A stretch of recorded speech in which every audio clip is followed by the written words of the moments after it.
que significa calcular o número da besta? Isso é uma espécie de aviso na palavra? Da palavra? Eu tomo cuidado com esse caminho, sabe? Porque o adventista já colocou esse número, já mostra que está na coroa do Papa, que é o Papa e tudo mais. Eu acho que não é isso que ele está querendo dizer aqui, que nós vamos ter que calcular esse número e tal.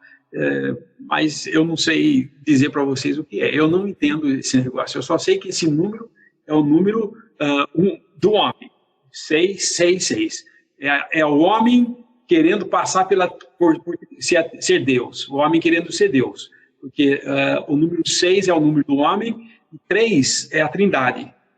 E Satanás sempre imita as coisas de Deus, porque Deus é Pai, Filho e Espírito Santo.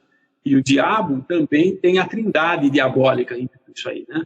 Então, sempre vai ser assim. E aí, a mesma coisa, o anticristo vai querer ser um Cristo. Por isso que ele é o anticristo, ele é contra Cristo, mas ele vai querer assentar no lugar que pertence a Cristo. Então ele vai querer botar esse número aí, que é 666, que são 3, 6.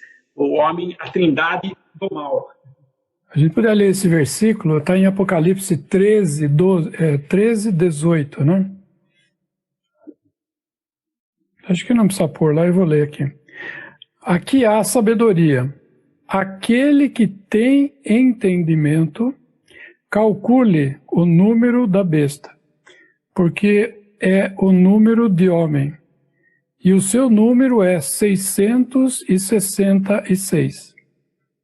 Então, primeira coisa, para calcular o número da besta, aquele que tem entendimento, calcule.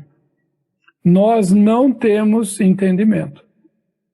Porque esse entendimento vai ser dado na hora correta, na hora necessária. Para aqueles que viverão essa situação, eles têm o entendimento de falar, é aquele ali. Vocês lembram o profeta Daniel? Daniel, Senhor, eu não estou entendendo essas coisas aqui. Ele falou, calma, Daniel, calma. Isso é para tempos futuros. Calma, não, né? Em outras palavras, lógico, não é isso. Mas, então, nós não temos entendimento, né? Temos o Espírito Santo habitando dentro de nós, mas nós não temos entendimento a respeito desse número, que para eles, que serão os entendidos à época, e para eles vai ser uma coisa clara, aqueles que tiverem entendimento, né? Então, e tem uma outra coisa também. O Senhor fala que o número é 666. E tem uma razão para ser 666, e não como às vezes a gente escuta o pessoal falando, é 666. Não, 666 é Satanás, é diabo e tal. Não é isso, não é 666. A palavra fala 666. Então, se fala 666, os entendidos daquela época entenderão o que significa. Mas, com certeza, isso não é uma revelação que pertença à igreja, né? Outra coisa, em 1 Pedro 1, versículo 10, fala, da qual salvação inquiriram e trataram diligentemente os profetas que profetizaram da graça que vos foi concedida, indagando que tempo ou que ocasião de tempo o Espírito de Cristo que estava neles indicava, anteriormente testificando os sofrimentos que a Cristo haviam de vir e a glória que se lhes havia de seguir, aos quais foi revelado que não para si mesmos, mas para nós, eles ministravam essas coisas, que agora vos foram anunciadas por aqueles que pelo Espírito Santo enviado do céu os pregaram o Evangelho, para as quais coisas os anjos desejam bem atentar. Então, olha que interessante isso. Os profetas que falaram isso no Velho Testamento, a respeito disso que viria, eles indagavam que tempo que ia acontecer isso e o que significava o que eles estavam falando. E a resposta foi, não para vós, mas para aqueles que vai ser anunciado. E foi anunciado depois. os próprios profetas que estavam indagando o que era, porque eles não entendiam. Então, eu vejo muitas vezes, quando a pessoa vê esse 666, dá uma tentação de querer escarafunchar aí para saber o que é isso daí. Vamos fuçar aí e ver o que é, porque se eu falar o que é, puxa, eu tenho entendimento, eu vou ter glória, porque, puxa, o Lineu tem entendimento, ele é muito bom, ele é espiritual. E não é esse o propósito que ele escreveu isso daí. Ele não está fazendo um desafio, ó, se vocês são espirituais, descubra qual é esse número. Não é isso que ele está falando, isso aqui não é enigma, não. Isso aqui está falando, como o Luiz falou, no tempo próprio, aqueles que têm entendimento vão entender isso. Nós não precisamos entender agora, porque não faz nenhuma diferença para nós quem é e quem não é a besta. Porque nós vamos estar fora disso aí antes, no arrebatamento. Agora, ele fala disso aí porque quando chegar naquele tempo, aqueles já vão ler isso e ter entendimento. Um outro exemplo que nós vemos disso é quando Daniel tem essa revelação desses 40 anos. Você lembra o que aconteceu lá? Ele estava lendo nos livros e ele teve o entendimento do que significava esses anos. E aí, então, ele fala do que Deus tinha revelado para ele. Estava escrito já. Daniel não teve a revelação do nada. Ele entendeu essas épocas, o período que eles iam ficar no cativeiro na Babilônia, lendo, diligentemente buscando na palavra. E viu que estava escrito aquilo ali. E aí ele falou, olha, essa é a revelação. Porque ele teve, naquele momento, era preciso que ele soubesse isso para escrever. Porém, muitos que leram desde aquele tempo até o momento em que foi mostrado isso daí, para Paulo, então entenderam o que era Cristo Jesus vindo, sendo tirado, e aí não estava mais, e espera um pouco, mas tem uma semana que está faltando aí, cadê essa semana? Aí nós entendemos hoje que é o período da igreja, né, da graça de Deus, e o relógio profético parado. E essas 7 semanas finais que faltam é essa que nós estamos vendo agora, esses 7 anos de tribulação. Então, todas essas coisas vai entendendo conforme vai acontecendo. Deus não está pondo aquilo lá em Apocalipse, o Senhor não mostrou aquilo lá para que nós começássemos agora a buscar entender o que é esse 666. Porém, no devido momento, aquelas pessoas que tiverem que entender isso vão entender o que é. E vão agir de acordo com a luz que Deus der para eles naquele momento. Então, por isso que eu falo, eu não sei qual é esse número, né, o que significa, mas não é isso porque há uma tendência, e sinceramente, vocês vão de concordar comigo, é muito frequente a gente ver pessoas que começam a ter contato com essa doutrina, a maior parte das vezes o que a gente vê é um desejo de entender o Apocalipse.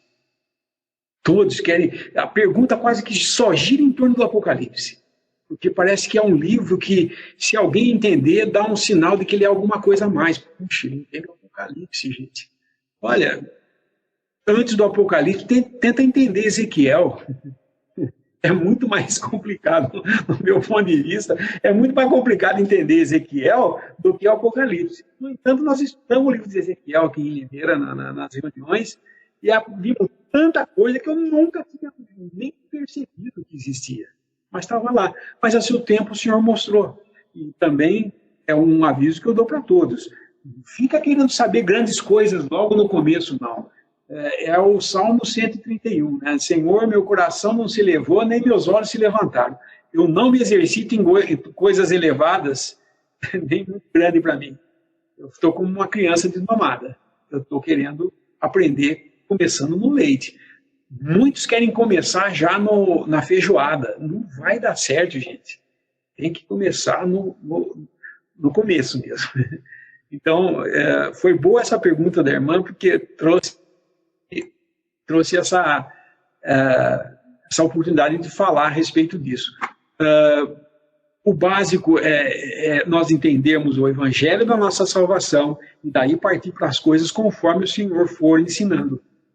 E sempre entendendo que nós sabemos em parte, não o todo. E tem mais um aspecto prático disso, né, Lineu?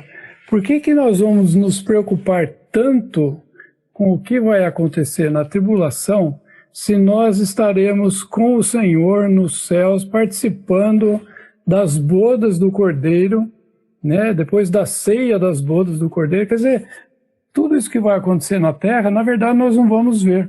Então, muitas vezes a gente perde tanto... perde tempo não, né? Eu não creio que ler a palavra do Senhor seja perder tempo, né? Não é correto falar isso. Mas são coisas que nós não vamos participar, né? E inclusive, tem um versículo em Apocalipse que fala qual é o espírito da profecia, né? E o livro de Apocalipse, na verdade, ele vem trazer... ele é a revelação de Jesus Cristo, né? Isso fala no primeiro versículo, no início. Revelação de Jesus Cristo. Então, é como o Senhor Jesus vai ser revelado a este mundo. Então, ele vem, no começo aqui, ele está falando da igreja, depois ele vai falar de como que ele vai se revelar para o mundo ocidental, o mundo cristianizado, e o julgamento do mundo cristianizado, o julgamento do judeu apóstata, e depois o julgamento das nações mais distantes, né? Então vai falando dessas três como chamam? Essas três esferas, né? Agora, o mais importante disso é que esse é capítulo 19, versículo finalzinho do 10.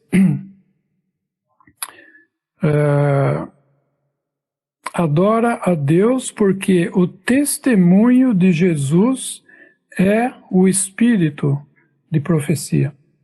Ou o espírito da profecia é dar testemunho do Senhor Jesus. Então, o que muitas vezes a gente acaba se preocupando de como as coisas vão acontecer, ao passo que nós deveríamos estar preocupados de como ele vai se manifestar. Porque esse é o espírito da profecia. É de mostrar como ele vai se revelar, como ele vai aparecer. Não é? Então, por isso que eu digo que muitas vezes a gente lê o livro de Apocalipse com um viés assim da curiosidade de o que vai acontecer. E nós precisamos tomar cuidado, porque Deus não satisfaz a curiosidade, né? Ele satisfaz aquele que tem o coração de aprender, e aprender da glória de Cristo. Ele então vai, vamos dizer, entender melhor a coisa, não é? Porque não se trata de algo, como o Lineu falou, eu vou aprender Apocalipse, porque daí eu vou saber tudo o que vai acontecer. Se a gente souber tudo o que vai acontecer, a gente não vai ver nada disso, né? Nós vamos estar ocupados com coisas muito mais excelentes, né? Então, acho que é importante isso, saber que o Apocalipse, que é a revelação, é como Cristo será revelado nesse mundo.